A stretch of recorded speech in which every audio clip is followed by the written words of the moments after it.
versionin ton të vjetër, a duhet ta vrasim apo ta përqafojmë? Okej. Sigurisht nëse versioni jot i vjetër nuk je i lumtur me atë variant dhe siç e dim neve ose përmirësohemi ose përkeqësohemi. Unë ju këshilloj që të bëni ca pyetje shumë të thjeshta. Është një teknikë që quhet zero based thinking. Është mendimi nga zero. Edhe pyetja është kjo. Duke ditur këtë që di, a do ta bëja më këtë që po bëj? Për shembull, unë erdha këtu ke ty tani. Edhe unë i bëj pyetje vetes. Duke ditur këtë që di tani.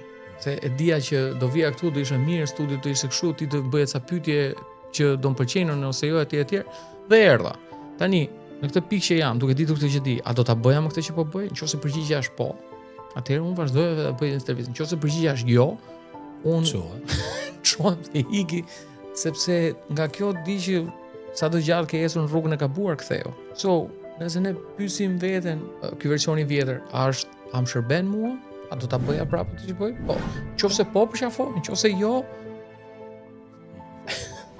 largoje dhe po, nëse versioni jot i vjetër ka vese të cilat po ta shkatrojnë të ardhmen, do ta vrasësh. Në kuptimin figurativ të fjalës, Patjetër, se mos është entertainment purposes. Yes.